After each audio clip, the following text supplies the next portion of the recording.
กราบสวัสดีครับพ่อแม่พี่น้องคลิปนี้บ่พรสิพาไปหลับชมเนาะถนนหนทางที่ประเทศไทยไปสร้างให้ประเทศลาวพ่อแม่พี่น้องนี่แหละสิมาตอบมนุษย์ธรรมว่ามนุษย์ธรรมเคยบอกว่า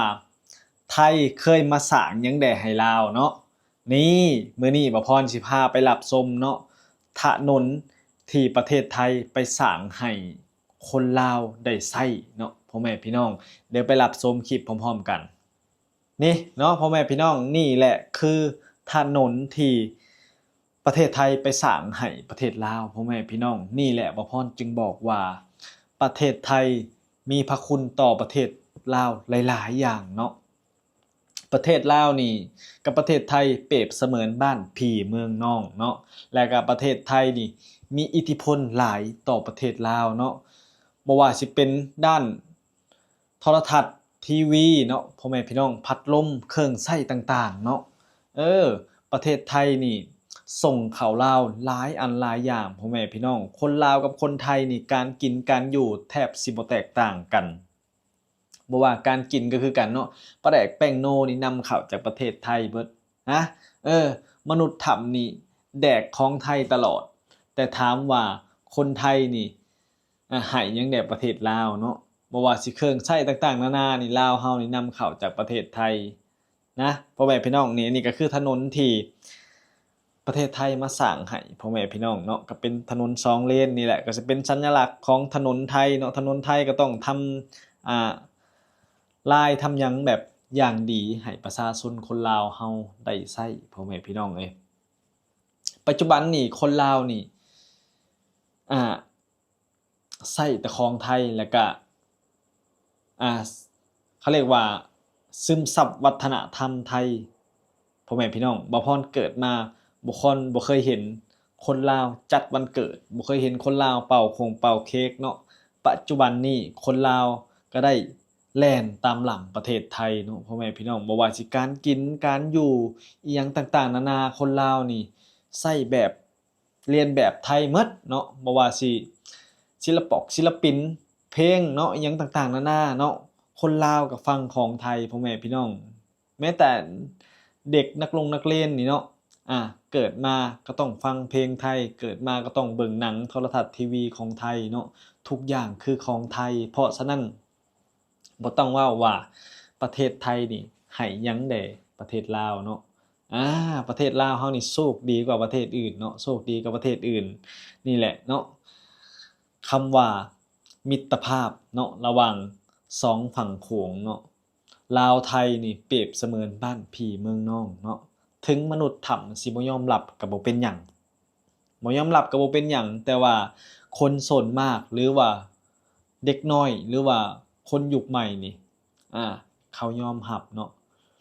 รวมทั้งตัวบ่าวพรเองบ่าวพรก็ยอมรับพ่อแม่พี่น้องบ่าวพรก็ยอมรับว่าประเทศไทยนี่มีพระคุณต่อประเทศลาวเนาะทุกสิ่งทุกอย่างเนาะทุกสิ่งทุกอย่างคนลาวนี่ต้องใช้ของไทยเนาะอาแล้วก็ไทยนี่ก็สร้างหลายๆอันหลายๆอย่างเนาะพ่อแม่พี่น้องบ่ว่าสิเป็นถนนนี่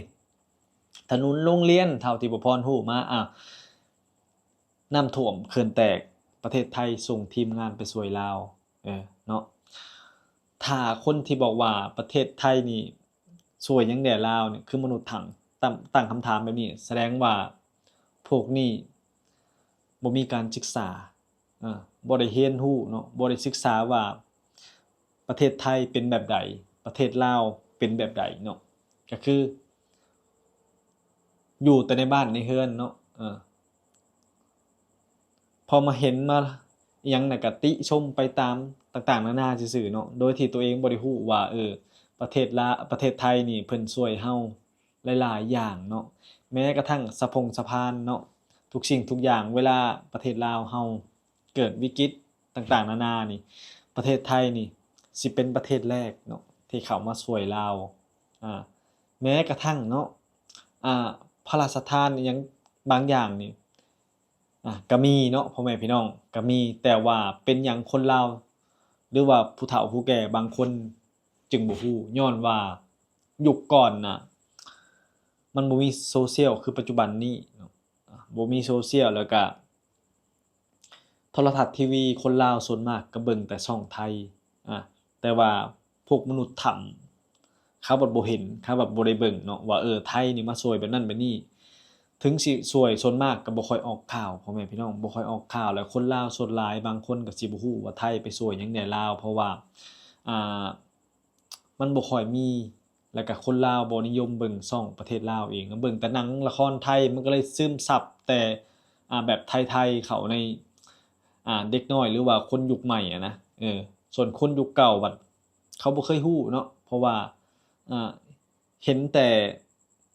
บางสิ่งบางอย่างเนาะก็เลยบ่ฮู้แล้วก็พอเฮามาเว้าว่าประเทศไทยเจริญเนาะประเทศไทยพัฒนาคนเหล่านี้เขาก็บ่พอใจพ่อแม่พี่น้องบ่พอใจเนาะที่ว่าชมประเทศไทยว่าประเทศไทยเจริญกว่าลาวจังซั่นจังซี่เขาก็สิบ่พอใจประเทศไทยนี่ช่วยเหลือประเทศลาวหลายเด้แล้วก็มีอิทธิพลต่อ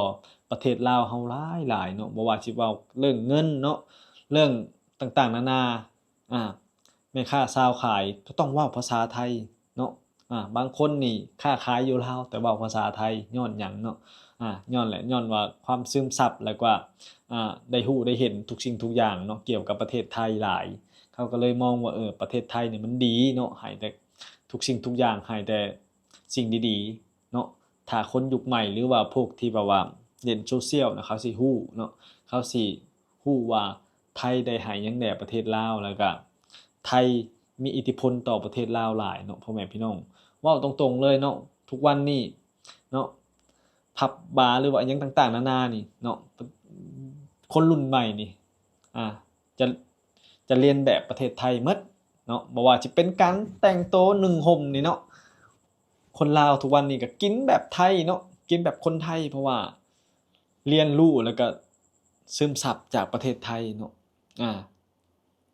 กินทุกสิ่งทุกอย่างก็กินแบบไทยๆเนาะพ่อแม่พี่น้องนี่แหละบ่พรยังบอกว่าล่ะถ้าผู้ใดบอกประเทศไทยบ่ดีนี่โอ้เนาะก็คือบุคคลนี้เนี่ยคือแบบบ่มีการศึกษาแล้วก็บ่มีความรู้จึงบอกว่าไทยบ่ดีจังซั่นจังซี่นะบ่พรเว้าตรงๆเลยเนาะอันนี้ก็คือเป็นถนนพ่อแม่พี่น้องเป็นถนนสายไสยบุรีหลวงพระบางพ่อแม่พี่น้องที่ไทยมาสร้างให้ลาวเนาะพ่อแม่พี่น้องอีกฝั่งของแม่น้ำโขงที่หลวงพระบางแขวงไสยบุรีเดิมชื่อจังหวัดล้านช้างคือจังหวัดหนึ่งของประเทศสยามในช่วงสงครามมหาเอเซบุรพาเนาะถ้าที่บ่พรอ่านบ่ผิดก็ตามนั่นแหละพ่อแม่พี่น้องเป็นสยามเนาะบ่พรก็บ่ได้ศึกษาประวัติศาสตร์หลายแต่บ่พรฮู้ว่านี่คือถนนเส้นนี้คือประเทศไทยสร้างให้เด้อเนาะนะมนุษย์ถ้ำก็ตีหูตีตาแล้วก็พัฒนาให้มันทันคนอื่นเนี่ยเนาะนี่คือประเทศไทยมาสร้างถนนให้เห็นบ่เนาะอยากให้มนุษย์ถ้ำมาเห็นคลิปนี้เนาะนี่แหละคือความดีของประเทศไทยเนาะอยากให้เจ้ามาเบิ่งเนาะกรุงเทพกรุงไทยนี่ว่าความเจริญอลังหูอลังตามันเป็นแบบใดจะอยู่แต่ถ้ำนี่ฮู้หลายเนาะเม่นด่าเม่นแชะโอ้ยเนาะบ่พรขี้คร้านเขาตอบเม่นมาเบิ่งนำกันเด้อนี่แหละคือถนนที่ประเทศไทยไปสร้างให้คนลาวได้ใช้อืม